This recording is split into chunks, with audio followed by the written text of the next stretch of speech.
নবম শ্রেণী প্রিয় শিক্ষার্থী এসএলআর স্যার ইউটিউব চ্যানেল থেকে তোমাদের সবাইকে স্বাগতম। আজকে তোমাদের জন্য আরও একটি নতুন ভিডিও নিয়ে এসেছি। বাংলা মডেল প্রশ্ন সেট নম্বর 1। 40 মার্কের একটি স্কুলের প্রশ্ন আমি বিশ্লেষণ সহ সম্পূর্ণ সমাধান দেখাবো তোমাদের এই ভিডিওতে। ইতিপূর্বে তোমাদের অন্যান্য সকল বিষয়ের মডেল প্রশ্ন কিন্তু আমার ইউটিউব চ্যানেলে দিয়ে দিয়েছি। তোমরা আমার ইউটিউব চ্যানেলে গিয়ে বাকি যে সাবজেক্টের আছে সেগুলি দেখে আসতে পারবে। ভিডিও শুরুতেই বলবো, তোমরা যারা এখনও আমার চ্যানেলটিকে সাবস্ক্রাইব করোনি তারা এখনই চ্যানেলটিকে সাবস্ক্রাইব করে বেল আইকনটি প্রেস করে দাও এরকম আর অনেক ভিডিও পাওয়ার জন্য। তো এখানে দেখতে পাচ্ছ এই প্রশ্নটি মধ্যশিক্ষা পর্ষদ প্রদত্ত নমুনা প্রশ্নপত্র। আমি সেই মধ্যশিক্ষা পর্ষদ কর্তৃক যে প্রশ্নটি, সেই প্রশ্নটির উত্তর আমি এখন বিশ্লেষণ করব। তাহলে আমরা প্রথমে যদি দেখি 1 নম্বর প্রশ্ন ঈশানে উরিলমেঘ সঘনে চিকুর। এখানে ঈশান বলতে কি বোঝাচ্ছে সেটা আমরা যদি একটু দেখি তাহলে দেখব যে আসলে পুরো প্রশ্নের মধ্যে এক পৃষ্ঠার মধ্যে সমস্ত প্রশ্ন তোমাদের দেখিয়ে দিচ্ছি। প্রথম প্রশ্ন, ঈশানে উরিলমেঘ সঘনে চিকুর। তাহলে উত্তরটা আমরা দেখতে পাচ্ছি যে কি হবে।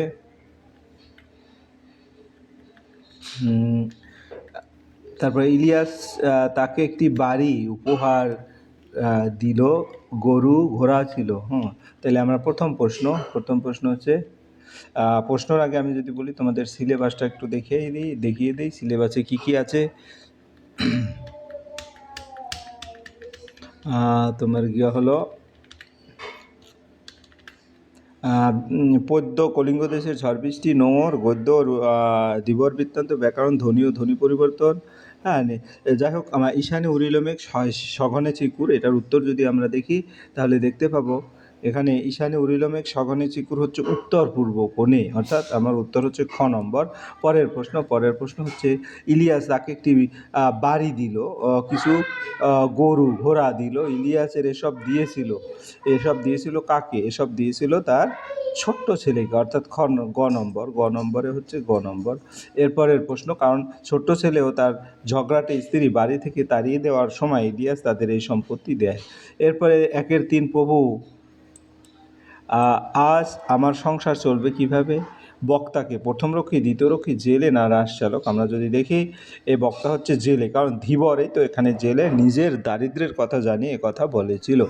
এরপরের 4 নম্বর, আজ দিনের শুরুতেই একটা বিশ্রী কাণ্ড ঘটে গেল। উদ্ধৃত অংশে যে দিনটি প্রসঙ্গ রয়েছে সেটি হলো কি? সেটি হলো 1 জানুয়ারি। আজ দিনের শুরুতেই একটা বিশ্রী কাণ্ড ঘটে গেল, এখানে যে দিনটি প্রসঙ্গ রয়েছে সেটি হলো 1 জানুয়ারি।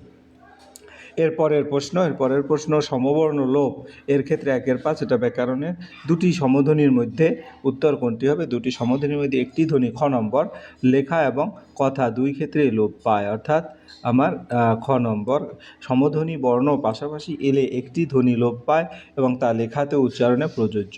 এরপরে শহুরে উদাহরণটি হচ্ছে পরাগত স্বরসংগতি। শহর যে কে? শহুরে। এখানে পরের স্বরের প্রভাবে আগের স্বর পরিবর্তিত হয়েছে, তাই এটি পরাগত স্বরসংগতি, অর্থাৎ খ নম্বর উত্তর। তাহলে আমরা 1 নম্বরের প্রশ্ন এক এক করে দিয়ে দিলাম। এবার আমরা 2 নম্বরের প্রশ্ন, কলিঙ্গ দুর্যোগের দিনে সকলে কাকে স্মরণ করেছে? কলিঙ্গ দুর্যোগের দিনে সকলে ঋষি জৈমিনীকে স্মরণ করেছে, কারণ কবিতায় আছে কলিঙ্গ সমরে সকল লোক যে জৈমিনী, অর্থাৎ বিপদের সময় সবাই জৈমিনীকে স্মরণ করেছে। এরপরের প্রশ্ন, তরি ভরা পুণ্য নিয়ে কবি কোথায় পাড়ি দিতে চেয়েছিলেন? তরি ভরা পুণ্য নিয়ে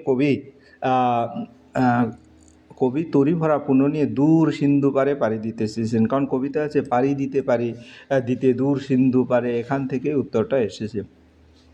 এরপরে আমি সত্য কথাই বলছি, 2-3, তামাশা করছি না। বক্তা কোন সত্য কথা বলেছেন? এখানে বক্তা ধীবর বলেছে যে সে চুরি করেনি, মাছের পেট থেকে আংটি টেপেছে। রক্ষীরা তাকে সন্দেহ করায় সে নিজের নির্দোষিতা প্রমাণ করতে একথা বলেছিল।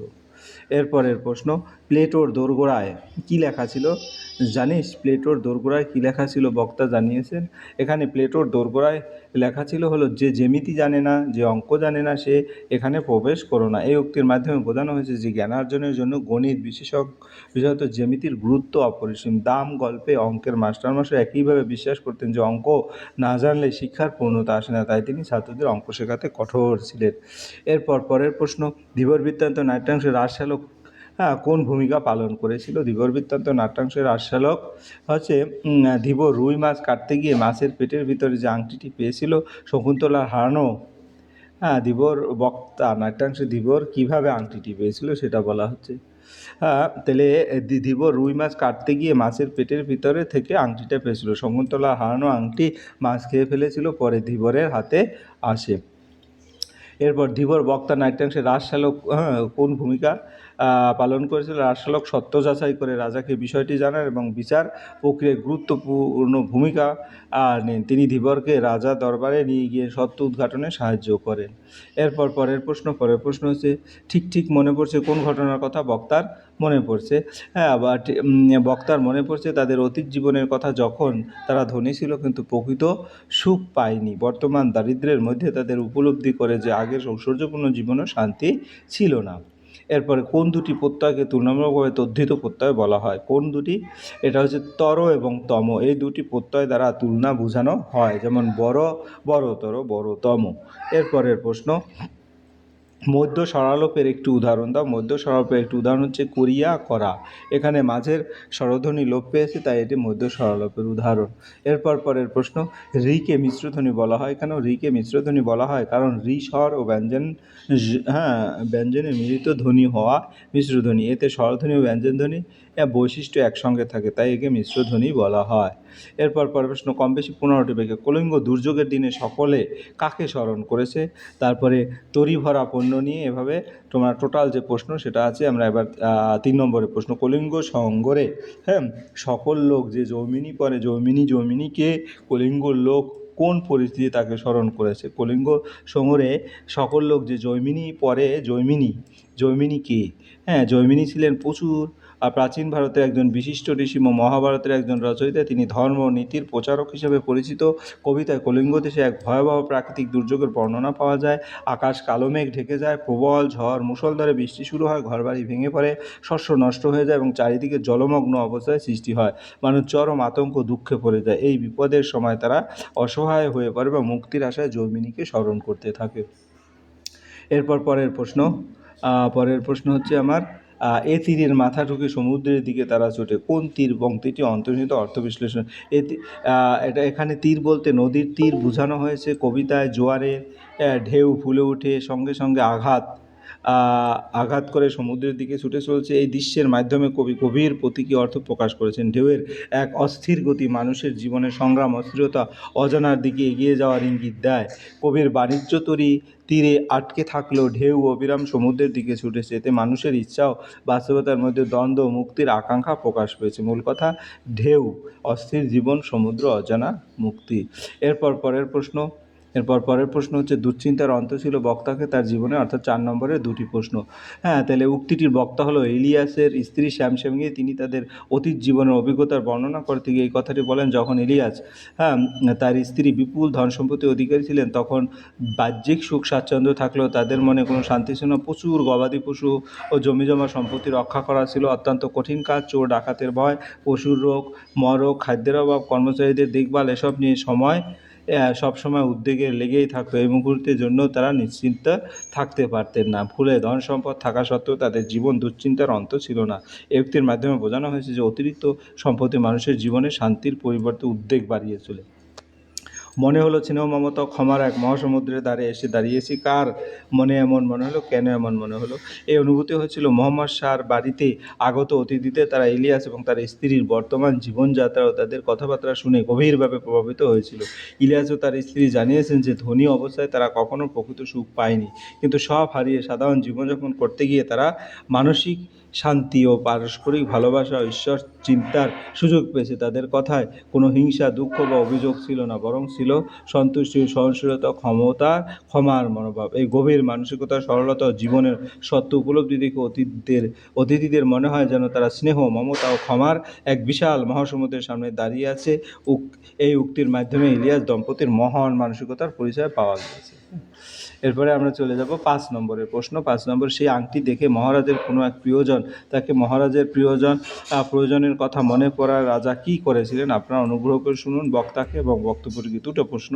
তো মহারাজ সেই আংটিটি দেখে মহারাজ ছিলেন হস্তিনাপুরের রাজা দুষ্মন্ত। তিনি মহর্ষি কর্ণের আশ্রমে শকুন্তলাকে বিবাহ করে রাজধানীতে ফিরে যান। পরে ঋষি দুর্বাসার অভিশাপের কারণে তিনি শকুন্তলার সম্পূর্ণভাবে ভুলে যান। পরবর্তীকালে এই ধীবর রুই মাছের পেট থেকে প্রাপ্ত আংটিটি রাজ দরবারে নিয়ে এলে রাজা সেই আংটি দেখে শকুন্তলার কথা স্মরণ করেন। আংটিটি ছিল তাদের বিবাহের স্মারকচিহ্ন। স্মৃতি ফিরে আসতে তিনি নিজের ভুল বুঝতে পারেন এবং শকুন্তলার প্রতি তার করা অবিচারের জন্য অনুতপ্ত হন। এরপর তিনি শকুন্তলাকে পুনরায় খুঁজে পাওয়ার জন্য উদ্যোগ গ্রহণ করেন এবং তাকে ফিরিয়ে আনার ব্যবস্থা করেন। এইভাবে আংটিটি রাজার স্মৃতি ফিরিয়ে এনে কাহিনীর মোড় ঘুরিয়ে দেয়। 5-2 আপনারা অনুভব করে শুনুন। উক্তিটি বর্তমানে ধীবর বা জেলে সে শত্রু অবতার এলাকার বাসিন্দা। একদিন সে একটি রুই মাছ ধরে সেটিকে কাটতে গিয়ে মাছের পেটের মধ্যে একটি মূল্যবান আংটি পায়। পরে সেই আংটি বিক্রি করতে গেলে রাজরক্ষীরা তাকে চোর সন্দেহ ধরে ফেলে এবং নানাভাবে অপমান করে। এই অবস্থায় ধীবর নিজের নির্দোষিতা প্রমাণ করার জন্য সকলকে অনুরোধ করে আপনারা অনুগ্রহ করে শুনুন যে সে বলতে চায় যে চুরি করেনি, বরং মাছের পেট থেকে আংটিটা পেয়েছে। তার বক্তব্য ছিল সত্য এবং পরবর্তীতে তা প্রমাণিতও হয়। এইভাবে ধীবরের সত্যতা ও সরলতা প্রকাশ পায় এবং শেষে সে পুরস্কৃত হয়। এরপর পরের প্রশ্ন 6 নম্বর। অম্বিকা মঙ্গল গান ও শ্রীকবি কঙ্কন তোমার অম্বিকা মঙ্গল এবং তার কবি রামকৃষ্ণ দাসের পরিচয় দাও। কলিঙ্গ যুদ্ধে বর্ণিত প্রাকৃতিক দুর্যোগের পরিচয় দাও। নোঙর গিয়েছে পরে তটের কিনারে। আমরা প্রথম প্রশ্নটি অম্বিকা মঙ্গল গান ও শ্রীকবি কঙ্কন। অম্বিকা মঙ্গল অশ্বত্থা মঙ্গল মধ্যযুগ বাংলা মহাকাব্যের একটি উল্লেখযোগ্য শাখা। এর কবি রামকৃষ্ণ, যিনি শ্রীকবি কঙ্কন নামে পরিচিত। তিনি সহজ ও প্রাঞ্চল ভাষায় দেখা চণ্ডীর মাহাত্ম্য, লোকজ জীবন এবং মানুষের সুখ দুঃখের চিত্র তুলে ধরেছেন। তার রচনায় ধর্মীয় ভাব ও বাস্তব জীবনের অভিজ্ঞতা একসঙ্গে মিশে গেছে। উদ্ধৃত অংশে কলিঙ্গ দেশে এক ভয়াবহ প্রাকৃতিক দুর্যোগের চিত্র ফুটে উঠেছে। ঘন কালো মেঘে আকাশ অন্ধকার হয়ে যায়। মেঘে কইলে অন্ধকার, প্রবল ঝড় ও মুষলধারে বৃষ্টি শুরু হয়। চারিদিকে জলমগ্ন অবস্থা সৃষ্টি হয়। ঘর বাড়ি ভেঙে পড়ে, শস্য নষ্ট হয়ে যায়, উল্টে পড়ে শস্য, নদ নদী উত্তাল হয়ে ওঠে। মানুষ ভয়ে ঘর ছেড়ে পালায়। 7 দিন ধরে নিরবচ্ছিন্ন বৃষ্টিতে পরিস্থিতি প্রলয়ের মতো ভয়ঙ্কর হয়ে ওঠে। এই বর্ণনায় প্রাকৃতিক ভয়ের রূপ এবং মানুষের অসহায়তা স্পষ্টভাবে প্রকাশ পেয়েছে। নোঙর গিয়েছে পথে তটের কিনারে। নোঙর কি? নোঙর হলো জাহাজ বা নৌকাকে স্থির রাখার জন্য ব্যবহৃত একটি ভারী লোহার বস্তু, যা জলে ফেলে নৌকাকে এক জায়গা থেকে আটকে রাখা হয় এবং কবিতায় নোঙর শব্দটি প্রতীকী অর্থে ব্যবহার হয়েছে। কবি বলতে চেয়েছেন তার বাণিজ্য তরী তটের কাছে আটকে পড়েছে। নোঙর গিয়েছে পরে তটের কিনারে। যিনি সত্যি এই দ্বারের টান বা পাল তোলেন, তবুও নৌকাটি এগোতে পারে না, কারণ নোঙরের কাছে বাধা। এটি মানুষের জীবনের অগ্রগতির পথে বাধার প্রতীক। মানুষ অনেক চেষ্টা করে, অনেক সময় এগোতে পারে না, কোনো না কোনো বন্ধনে আটকে থাকে। এখানে কবির দূর সিন্ধু পারে যাওয়ার ইচ্ছা থাকলেও বাস্তবে তিনি তটেই আটকে আছেন। এভাবে কবি জীবনের ব্যর্থতা, অক্ষমতা ও অন্তর্দ্বন্দ্বকে তুলে ধরেছেন। এবারে পরের প্রশ্ন 7 নম্বরের। মোট কথা ইলিয়াস তখন খুব বলবলাও। পাশের সকলে তাকে ঈর্ষা করে। ইলিয়াস কিভাবে সকলের ঈর্ষার পাত্র হয়ে উঠেছিলেন এবং তার পরবর্তী জীবনের ছবি কিভাবে বদলে গেল। মোট কথা ইলিয়াস তখন খুব ইলিয়াস উফা প্রদেশের একজন বাসকীর ছিলেন। প্রথমে তার খুব সামান্য সম্পত্তি ছিল, কিন্তু স্ত্রীকে নিয়ে কঠোর পরিশ্রম ও বুদ্ধির জোরে সে ধীরে ধীরে বিপুল সম্পদের মালিক হয়ে ওঠে।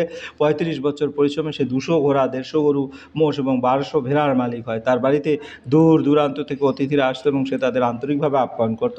এই বিপুল সম্পত্তি ও খ্যাতির জন্য প্রতিবেশী তাকে ঈর্ষা করতে শুরু করে, কিন্তু পরবর্তীকালে তার জীবনে বিপর্যয় নেমে আসে। বড় ছেলে মারা যায়, ছোট ছেলে অবাধ্য হয়ে পড়ে এবং তাকে তাড়িয়ে দিতে হয়। এরপর মরক, দুর্ভিক্ষ, চোরের আক্রমণে তার সম্পত্তি ধীরে ধীরে নষ্ট হয়ে যায়। শেষ পর্যন্ত সে সরবরাহ হয়ে অন্যের বাড়িতে মজুরির কাজ করতে বাধ্য হয়। তবে এই দরিদ্রের মধ্যে সে জীবনের প্রকৃত সুখ ও শান্তি খুঁজে পায়। এরপরে 7-2 নম্বর। একদিন একটি পত্রিকার পক্ষে থেকে ফরমান এলো আমার ছেলেবেলার গল্প শোনাতে হবে। কার কাছে এমন ফরমান এলো? তিনি তার ছেলেবেলার গল্প কিভাবে শোনালেন? এই ফরমানটি এসেছিল গল্পের কথক সুকুমার রায়ের কাছে। সে সময় সুকুমার একজন প্রতিষ্ঠিত অধ্যাপক ও লেখক। একটি পত্রিকার পক্ষ থেকে তাকে তার ছেলেবেলার স্মৃতি নিয়ে গল্প লেখার অনুরোধ করা হয়। সুকুমার গল্প লিখতে বসে তার স্কুল জীবনে অঙ্কের মাস্টারমশাইয়ের কথা স্মরণ করে। ছোটোবেলায় ওই শিক্ষক তার কাছে ভয়ের প্রতীক ছিলেন এবং তাই তিনি সেই অভিজ্ঞতাকে কেন্দ্র করে একটি গল্প লেখেন। তবে সেই লেখায় বাস্তব ঘটনার পাশাপাশি কল্পনার মিশ্রণও ছিল। মাস্টারমশাই সম্পর্কে কিছু সমালোচনাও উঠে আসে। গল্পটি প্রকাশিত হলো। পত্রিকা কর্তৃপক্ষ তাকে 10 টাকা পারিশ্রমিক দেয়, কিন্তু বহু বছর পর মাস্টারমশাইয়ের সঙ্গে দেখা হলে সুকুমার বুঝতে পারে সে তার শিক্ষকের ভালোবাসা ও মহত্বকে যথাযথভাবে তুলে ধরতে পারেনি। এতে তার মন গভীর অনুশোচনা, আত্মগ্লানি জন্মায়। এরপরের প্রশ্ন হচ্ছে 8 নম্বরের। বিধুশেখর আবার গম্ভীর গলায় বলল, বিভং বিভং বিভং। বিধুশেখরের বলা কথাটির অর্থ কি? বোমযাত্রী ডায়েরি অনুযায়ী পরিস্থিতির বর্ণনা দাও। এই উক্তিটি যন্ত্রমানব বিদূষিকর মুখে উচ্চারিত হয়, যার অর্থ হলো বিপদ বা বিপদের সংকেত।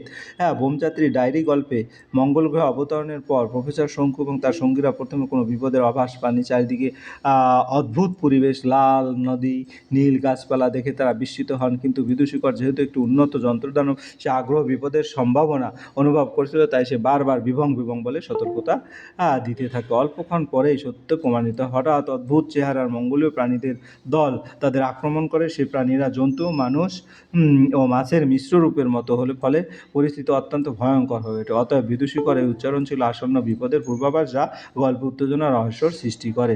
এরপর 8-এর 2 যে প্রশ্ন, খাতাটা হাতে নিয়ে খুলে কেমন যেন খটকা লাগে। কোন খাতার কথা বলা হয়েছে? খাতাটা, এখানে যে খাতার কথা বলা হয়েছে তা হলো প্রফেসর শঙ্কুর রহস্যময় ডায়েরি। এই ডায়েরি কতক পেয়েছিলেন তার তারক চাতুর্যের কাছ থেকে। খাতাটি হাতে নিয়ে খুলতেই কতকের মনে খটকা লাগে, কারণ তিনি দেখেন ডায়েরি হ্যাঁ লেখার কালি অস্বাভাবিকভাবে রং পরিবর্তন করছে। প্রথমে সবুজ রঙে লেখা দেখা গেলেও পরে তা নীল, লাল, নীল, এমনকি হলুদ রঙের ধারণ করে। অদ্ভুত পরিবর্তন তাকে বিস্মিত করে তোলে। এছাড়া ডায়েরিটির প্রকৃতি ছিল একেবারেই রহস্যময়, অস্বাভাবিক। এটি ছিঁড়ে যায় না, আগুনে পোড়ে না, টান পড়লে বড় হয়, আবার ছিঁড়ে দিলে আগের অবস্থায় ফিরে আসে। এমনকি কুকুরের কামড়ালেও এর কোনো ক্ষতি হয় না। এইসব অদ্ভুত বৈশিষ্ট্যের জন্য ডায়েরি সাধারণ খাতা নয়, বরং এক রহস্যময় বৈজ্ঞানিক বস্তু হিসেবে প্রতিভাত হয় এবং গল্পে কৌতূহল ও রহস্যের আবহ সৃষ্টি করে। এই ছিল তোমার টোটাল যে প্রশ্ন এবং তার সামগ্রিক উত্তর। আশা করি ভিডিওটি যদি মনোযোগ সহকারে দেখো, এখানে প্রতিটি প্রশ্নই তোমাদের বই থেকে নিট অ্যান্ড ক্লিন বিশুদ্ধ উত্তর দেওয়া হয়েছে। পরিশেষে বলবো, ভিডিওটি দেখার জন্য অসংখ্য ধন্যবাদ। ভিডিওটি ভালো লাগলে লাইক, কমেন্ট, শেয়ার করতে ভুলবে না। আজ এই পর্যন্তই। ধন্যবাদ সবাইকে।